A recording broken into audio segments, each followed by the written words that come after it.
All right, we're going to go through and introduce ourselves. I'm Chaney, founder and CEO of Variant Publications, sci-fi author. Hello, everyone. My name is Dakota Krout. I am the owner and president of Mountaindale Press. Mike Bray, Wolfpack Publishing. I'm a co-founder. That's not working. I'm co-founder of Wolfpack Publishing. We started in 2013. Started selling books in 2010. Back when all you had to do was put them up and they sold. Changed a little bit. Michael Anderle, LMBPN Publishing. It's going. Especially when I say I created 20Books to 50K, because I just, wanted to say that over these guys who are all friends of mine. I don't think anyone in here knows who you are, Michael. Probably not. All right, so we're going to go through this list of questions, and then if there's time, we'll take questions from the crowd. Dakota and Michael, let's start with Dakota, and then we'll go to you. What made you go from being a writer to a publisher? I spent a lot of money learning how to do things right, and I realized, well, in a serious way, kind of like I tried to say that jokingly, but then it was just sad. So I spent a lot of money learning how to do things. I rapid released my first series, and then I learned how to rapid release series. I went back and I did editing, I did cover art, I did all this other stuff. I started going to conventions and taking courses and learning all of these different things, ads for authors, everything that I could get my hands on to learn. And all of a sudden I was $30,000 down. And I said, wow, with the way the markets change and the ways that our genre is expanding and splitting into so many subcategories and subgenres, I can't keep up. I can't be in all of these things at all times. So if I'm not going to waste my investment, what do I do? And so basically I hired my wife, and and then we did this together and put her in charge, and now life is good. Yeah.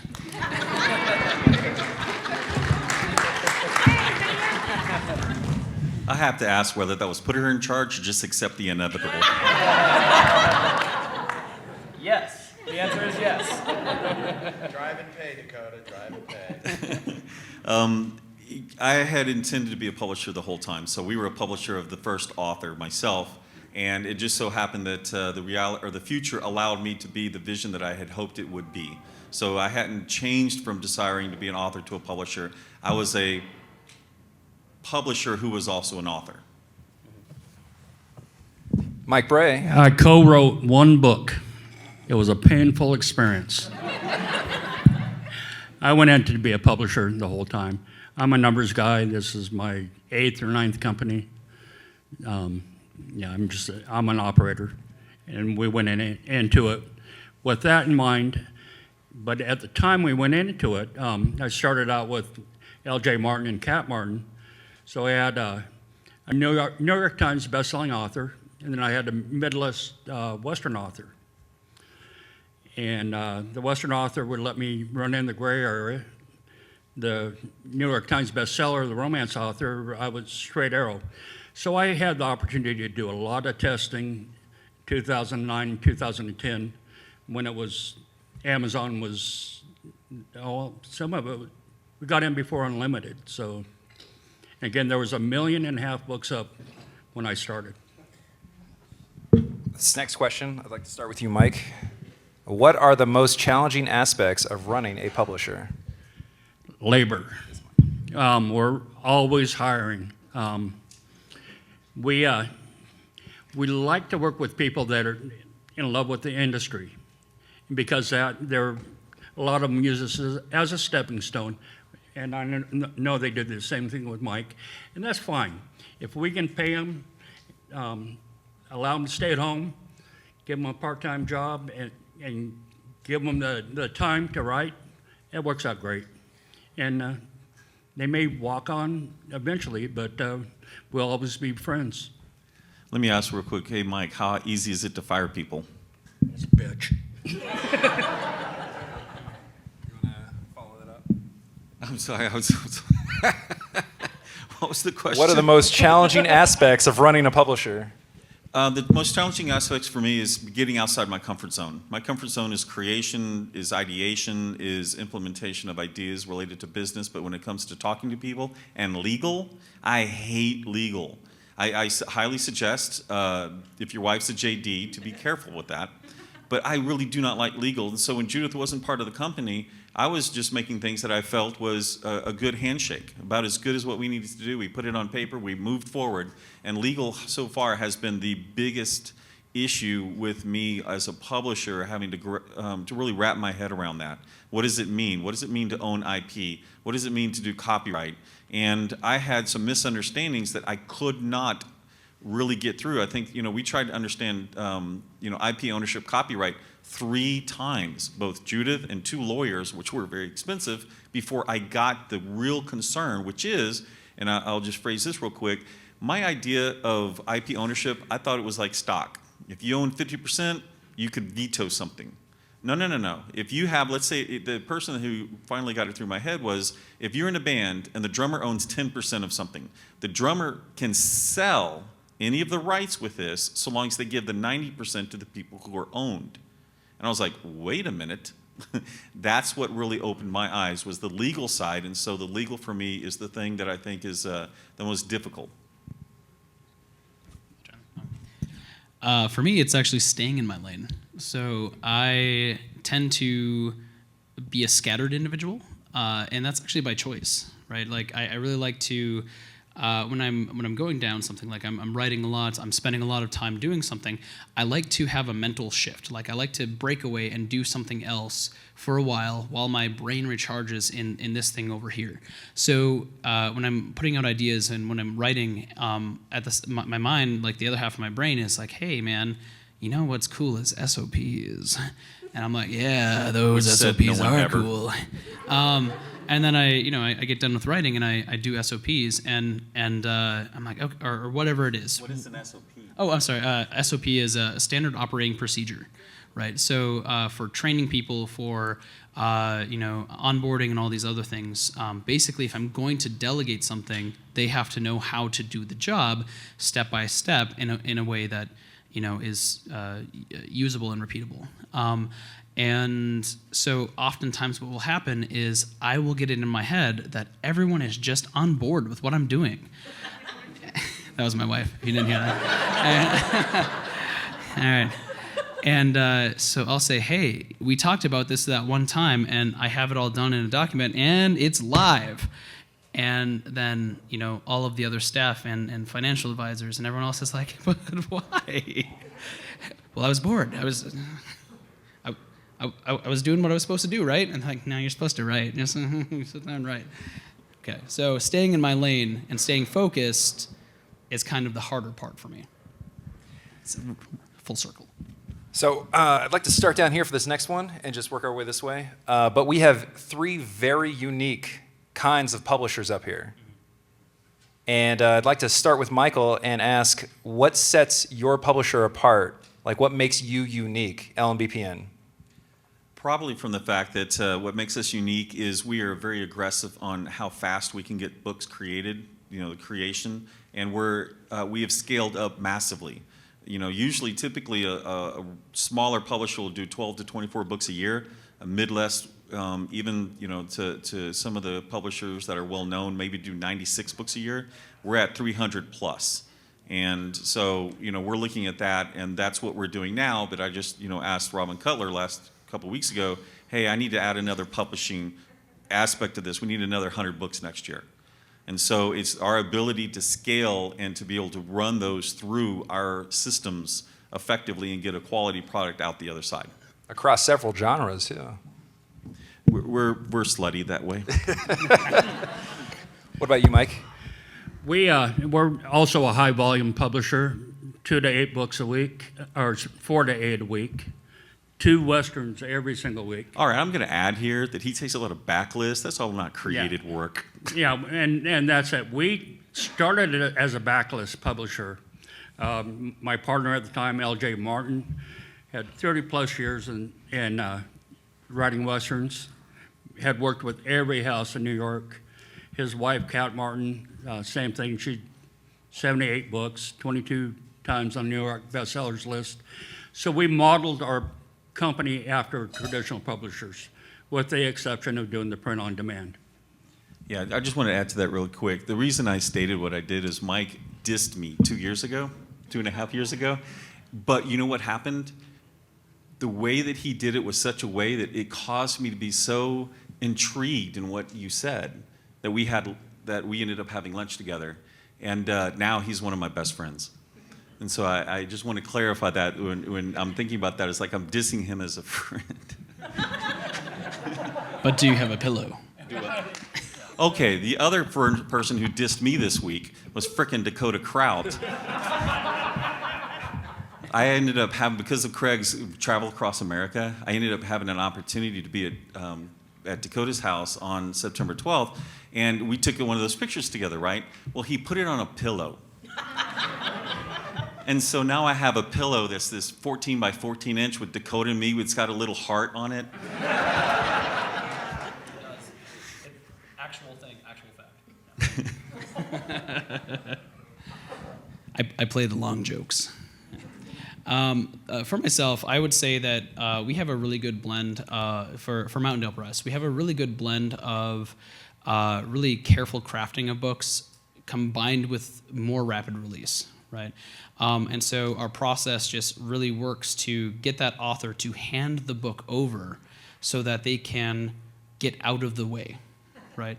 And so, they get to approve all changes and everything, but it goes through, and we make sure that we have a lot of people in our genre that are really focused and paid to do this, coming through and making sure that the book that we're putting out is the best quality for the genre at the time we're putting it out. So we have hard deadlines because we have to be fast enough to hit those trends as they're hot. And I can say that at least half of our authors, because of this, are, if not they're very, very close to 6 figures each.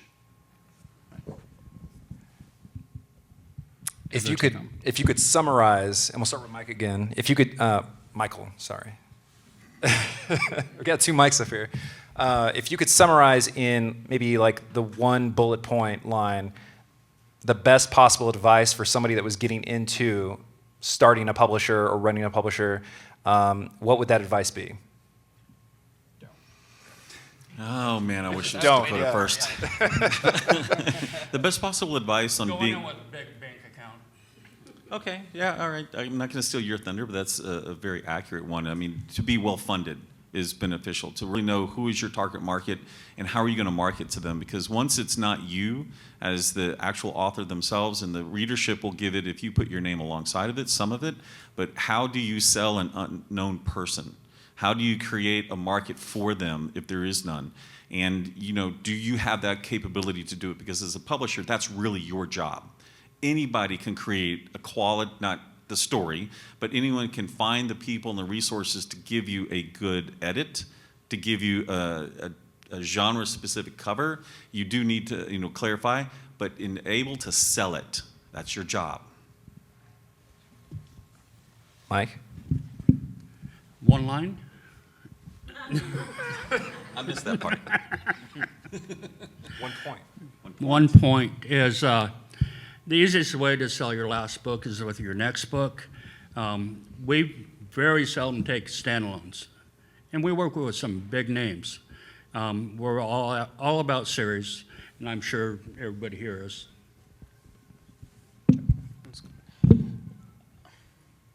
I would say start slow, right? So you have all of the time in the world to get bigger, right? But if you can't manage the people that you bring on, you're just going to fail, right? It's just going to go under. My company started with 3 people, and that might have been too much for us at the start, right? Just having to deal with personalities and understand what that looks like, having to deal with a lot of our systems were ad hoc at the time. They were not optimized systems. They were not even well-managed systems in some cases. And putting your system through the stress test of 1 person at a time, maybe 2 people, whatever it is, and figuring out where those flaws are and how to make your weaknesses much stronger. I think that's a very important thing that a lot of people forget.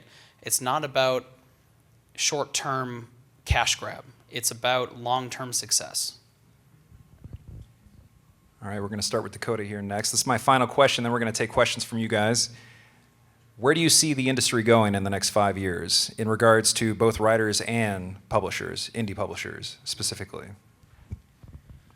I would say that the history of sales is a very cyclical thing, right? So what happens, not even 2 decades ago now, is large publishing houses kind of disappeared. You know, there were 11 major publishing houses, and now we're down to I think they call them the Big Four, right?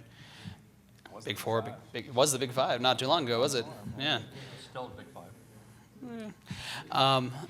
And Yeah, they haven't finished the deal. oh, okay, yeah, there's a deal in the works, but yeah, they know about. And so what we see is, you know, in really 2001 or 2011? 2011, KU became a thing, and so all of a sudden, you know, becoming a self-published author became viable. And you were able to get your book out there and make money, and people ran with that. And so it swept the market into an entirely new direction. So we saw, you know, this is a baby industry. We're 10 years in to a brand new industry, essentially. And I think it's just going to continue on like this. Small self-published authors are going to collect into independent publishing houses, small publishing houses, and those will get larger and larger. And eventually, people will be like, hey, they're too huge, they're too bloated, whatever it is, and they'll be like, well, I'm going to self-publish. And then a whole bunch of people are going to self-publish a whole new market, and then they're going to be like, man, this is hard because everything is oversaturated, and then they're going to collect into indie publishing houses, and those are going to start getting bigger, so on and so forth. So that's kind of what I see as the cyclical nature of sales. Again, I've been in it for a little bit. The one thing that I think the consolidation is going to continue.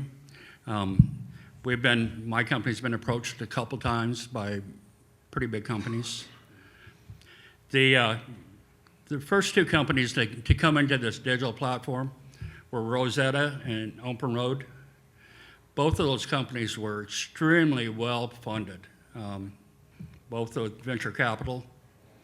The next breed they come in, it's actually these guys, these sharp kids that figured out their own models on their own.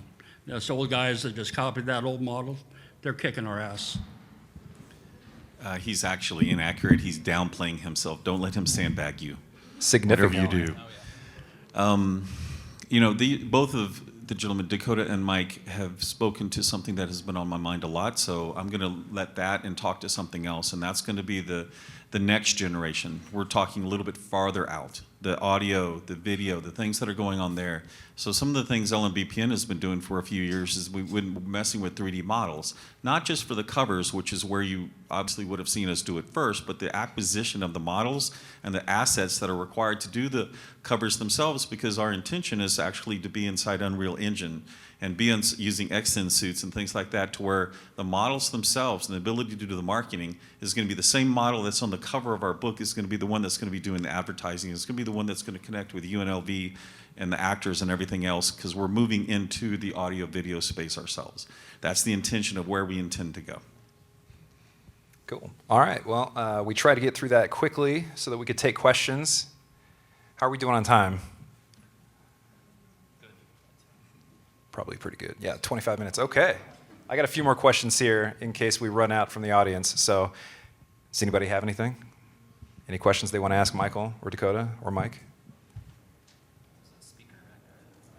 Oh, yeah, there's a mic back there.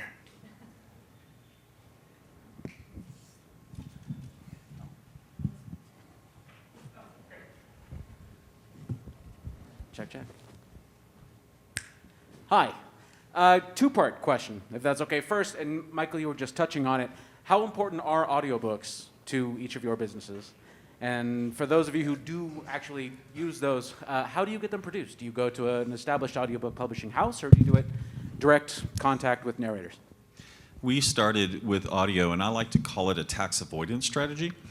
The reason Because the marketing of audiobooks is vastly different than the marketing of ebooks. And so we struggled in the beginning with the marketing of what was going on with our audiobooks. And so our ROI on ebooks, 30 days, 90 days on the outside, anything longer than that was really a problem.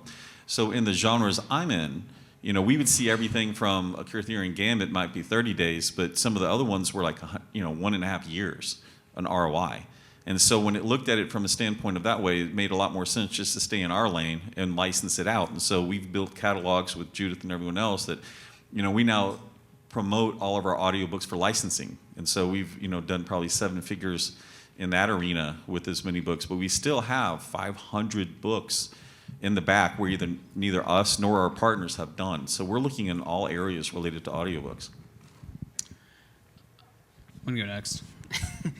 So I can tell you that for my company, audio is over 60% of our revenue, right? So more people are, well, I wouldn't say more people are listening than reading, but we get higher returns from our audio than we do from anything else. And so what we do, though, is we contract that with narrators directly, right? So we go out there and we find narrators, or they find us, and we put together a contract between us for a series, and we work together as much as we can. If we love what we do, then we continue on with more series, and so on and so forth. So the production is all with them, and then we also have audio engineers and so on and so forth that then those raw files come to, and we make sure that we're putting out the highest possible quality on all of the stuff. So it's not, I would not say it's easy to do, but it is doable. Yeah. And then product comes to you straight from the narrator already recorded? No, so what we do is the question was, does it come from the narrator, like full record? No. So we contract the books with the authors, right? So the author comes in and says, hey, I want to publish with you. So if we're publishing them, usually we're doing their ebooks, paperbacks, hardcovers, audiobooks. And so once it gets through our editing process, it's just the next step in the pipeline for us is having it in the hands of the narrator. So we schedule these months and months and months in advance. And so that's why our deadlines are so hard, right? So. No. So we send that. So we do not have our own studio. We send that script to the narrators, and the narrators will record it, give us the raw files back. We then send it to our audio engineering team. Right. Perfect. We have a question. We have a question for JN from Facebook. Oh, okay. Would you mind sharing Variant Publishing's website? They can't find it. We actually don't have a website specific to the publishing company. Yeah, you can just go to jandchaney.com, or you can contact me directly through Facebook. I run a very different model from these guys. So I do a lot of collaborations, and I don't publish other people separately. It's usually, I'm very involved in the process. So that's why I said we have very different models up here. Would you call your model a variant? I would. Hey. A variant model. Pretty punny. Pretty punny. What's the question? The audio. We're This is back in audio. We followed Mike's, Mr. Anderle's model for a minute, started selling rights. Then you started pulling them in-house. Now we're doing more, and again, the Western genre doesn't move like some other genres in audio. But we're doing more in-house, and then part of it's for tax reasons. A lot of it's for tax reasons, just pushing the income off. But otherwise, we'd just be selling rights. Questions? Did you say yours was a two-parter? Oh, no, then you answered that. Oh, okay. What was the second part? Question in the back? Do you want to take this one? This one works. That one doesn't. Yeah, we can share. Yeah. We have the mic for the mics. Hi. So I started City Owl Press in 2014, and we had our 5-year model that we hit in 3.5 years. We rewrote our model, And now we're at the point where we're scaling up again from 40 to 50 titles a year to 70 to 100. Thank you. I'm terrified. So my question is, how do you prepare for that next phase, that next scale up in your business? Can you? Here.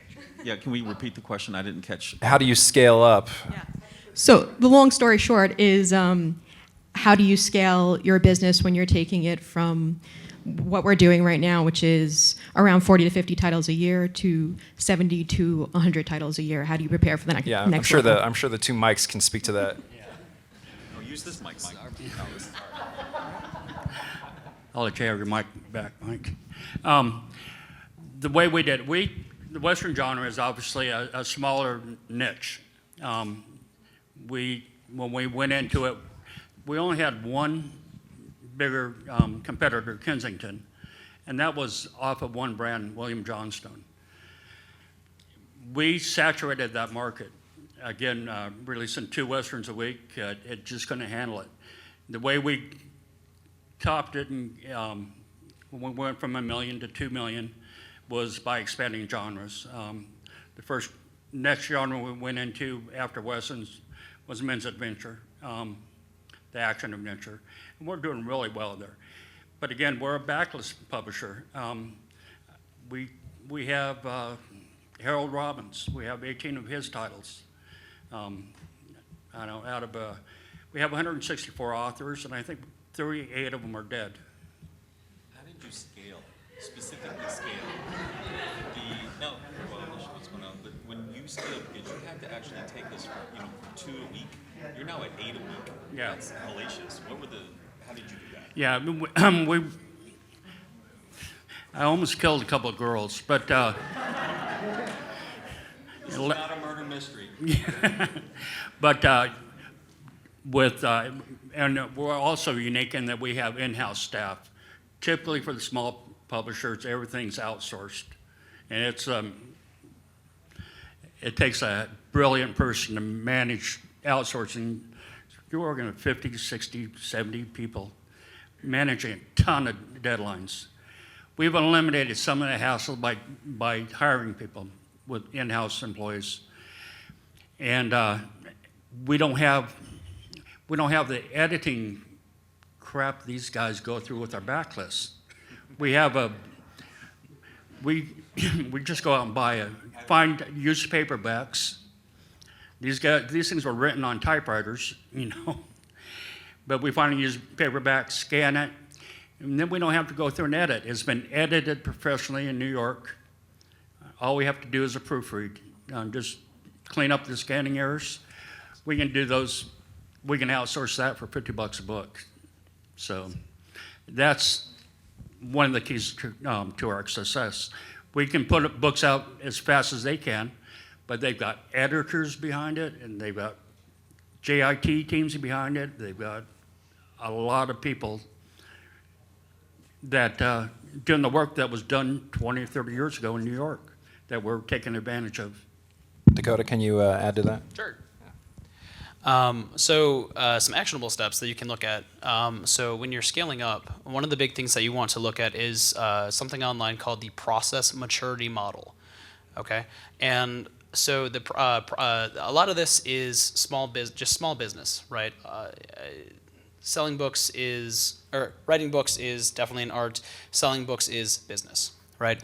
So there's going to be a lot of business practices that can really cross into almost any industry, and one of those is like I said, the process maturity model. So when you first start with something, like when you're testing out, it's called ad hoc, right? It's something that you're just kind of throwing together and hoping that bootstrapping it is going to work, right? And as that grows in maturity and it becomes well managed, and to finally it becomes optimized, right? When you can clearly tell someone, like, have you ever heard of the if you can teach someone else, you know it yourself? Right?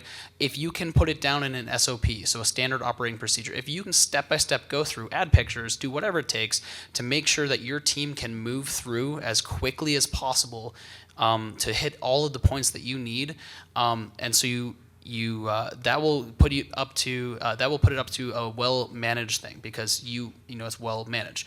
Once they know how to do it and they can make variants of it and do it well because they know it so well, then you have an optimized model. Like if it's very like something that you can do over and over, repeatable, it's great. So what I would say is go through and take a hard look at your process and figure out where you know what you're doing. Right? But if you're the single point of failure for that, there's a good chance that model fails when it is stress test. Okay, so that's all I can say about that. And I would say Katie Cross is, in my mind, the queen of SOPs. So if you have questions on that, I would love to tell you all about it. I think she is also a really great resource for this. Yeah, I'm thinking of all of this because I do know these gentlemen, and when I grow up, I want to be each one of them. A little bit different that we did in LMBPN, or at least that I did, is when I found the individual that was going to, for instance, editing, Lynn Stigler, I didn't ask her, can I hire you? I didn't ask her, could I outsource to you? I said, could you build a company that would be connected with LMBPN so that we can give all of our editing to you? And that's actually what we did with both editing and some other things that we did. We actually created a new model. It's very similar to Home Depot back in the day. When Home Depot came in and said, hey, you're going to need 100,000 gallons of paint, they would actually come and invest in companies and grow that company, not necessarily take them over. And so that was a very similar model to what I've used to actually ask individuals, look, we have a lot of need, but I'm going to need a company that's capable of doing it. Are you willing to invest and create your company alongside us? We've talked a lot about investing in your own company up here. You guys talked about it earlier. That was one of the questions I actually had for you, was how much and how expensive was it to build this thing, this machine that you have? I don't know about you guys, but for the first 3 to 4 years, I didn't take a salary. It just all went, I paid my bills, obviously. Can't live on the street and run this.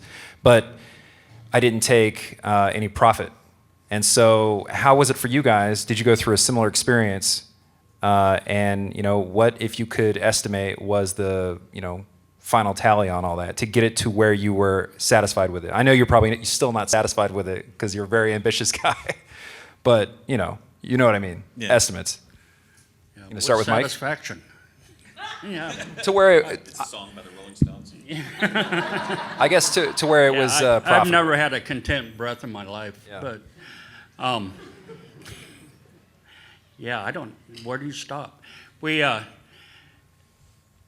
I have no idea how much we invested. We did bootstrap into this. I overspent advertising a few times. I had to go to Cap Martin and bail us out twice. We ran a lot of red lights in the early days. Before KU, we had our accounts closed 3 times. After KU, we lost pre-order rights for a year. We made a bunch of mistakes. Luckily, at the time when all this was going on, the guy in charge of Kindle Unlimited was a guy named Dan Slater, an old Western editor from Bantam. And he'd bought several books from my partner.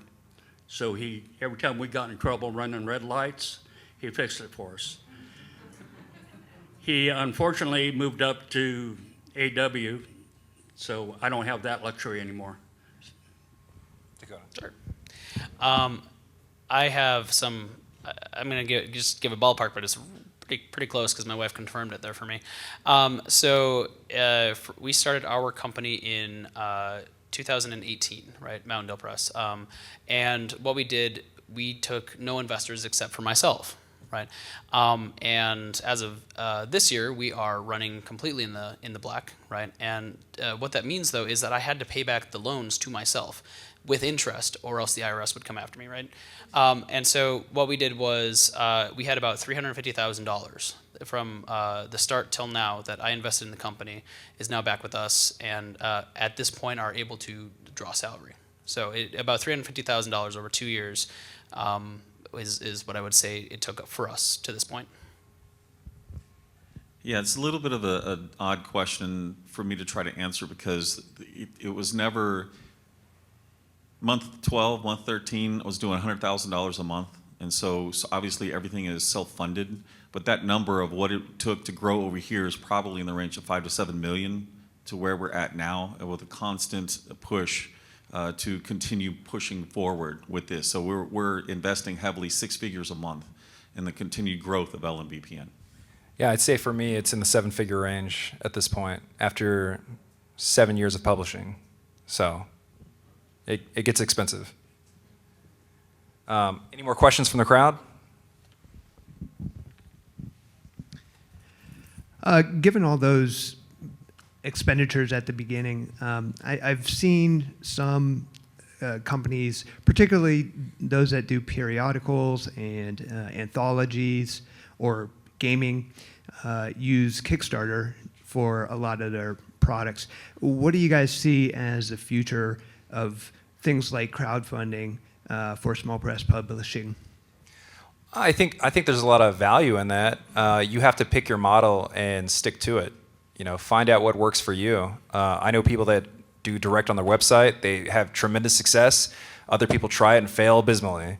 You know, some people find a lot of success with KU. Other people surprisingly make a lot of money on paperbacks, and that becomes their primary business strategy, which is for most of us unheard of. But people make that work. You find what works for your genre and your audience. You build that loyalty, and you know, they feel that connection with you as the author, and they stick around. And you want to build that community as much as you can, and just make it bigger and bigger. You want to look at me? Oh yeah, start down there. No, please go ahead and take it, because I just lost. You wanna go? Can you repeat the question one more time? So basically, what crowdsourcing like, right? So you're looking at what does the future of crowdsourcing look like for starting companies? I have concerns. So mainly, one of my concerns is the legality of it, right? So if you are essentially getting a large source of investors and telling them that this is what you're going to do with it, are they actually buying stock in your company, right? Is that something that's happening? And that is something that I have seen come up in court cases, and I don't know how those resolved, right? And so with crowdsourcing, I would say it's harder to say, because I know that for myself, I used my success as an author, right, and my current continued, thank you God, continued success as an author to fund what I do and fund other people's projects, knowing that it was a risk to my personal finances. So when it comes to how am I going to crowdsource, it never really crossed my mind, like of taking funds that someone gave me for starting like a company by itself. I used my personal funds to roll that into making a company. I don't know how that would work, but it's something to look into perhaps. So the people that I've seen have a lot of success, like in the $80,000, $90,000, $100,000 range on Kickstarter with a book, you know, usually paired with an audiobook or something. Those guys tended to have already had audiences, you know, like massive audiences. Yeah, you know, and they had to make that transition for whatever reason. They got banned or whatever from Amazon in some cases. When you do that, you're asking a lot of those readers to make that jump because they're so locked into that Kindle Unlimited ecosystem. And that's what I was saying before about the community. If you have the strength of that community, they will follow you into the fires of hell. But without that, it's really hard because you have to spend all that money on ads. You have to get all that attention, all those eyes. Some people go out and hire a marketing firm just to get that Kickstarter off the ground. And now you're giving 40, 30% of the money you make to that firm on top of the money you're paying to Kickstarter. So it gets very expensive. And then it's like, well, why didn't you just go through Amazon and get your 70%? So there's a lot of factors involved from that. And a lot of trust is being lost because of the reasons he gave among readers and patrons and stuff for these other websites because people don't deliver on the work. And when they do deliver, it's not a good product in some cases. I'm like Dakota. Crowdfunding never crossed my mind. However, we've optioned several books off for film and TV, theater. One of the movie deals we got going now, they gave the author small option with the contract behind it and the right to exercise that option in 12 months. The company that bought this just exercised their right, 360 grand a couple of weeks ago, and that was all crowdfunded. They had started out with asking for $1 million and raised $1.8 million. Do you want to go, Michael? Yeah, I was just going to say, I mean, there's certain aspects of it. If I was going to do it, for instance, audio. Audio is very expensive ROI for us because of the marketing efforts and everything else take a long time. It is something that we're willing to look into to actually crowdfund the audio and then pair it with a hardback book. But I'm going to insert, and it's going to have a person responsible for doing it. It's not going to be a core part of our process. And since we strive to be someone who produces a lot of books, we have to say no to a lot of things that make sense for the smaller publisher who's doing 12, 24. You can really get involved in that. And so in comics, it's pretty much, I know Mike and I have talked about it a lot, comics is almost universally, if you come off the indie or into the indie sphere, is driven off of Kickstarter. And so there's a lot of value in that. So we are willing to totally look at that and to do it, but it has to be something that I feel can scale. And so for us, that's a delineating factor. We had a question back here a minute ago. Someone was jumping up and down. What was that? It had to do with hiring. Mike, you mentioned that you're always trying to find people and labor is the problem. So do you have like a top 3 roles you try to fill routinely? So Mike, top 3 rules for hiring people?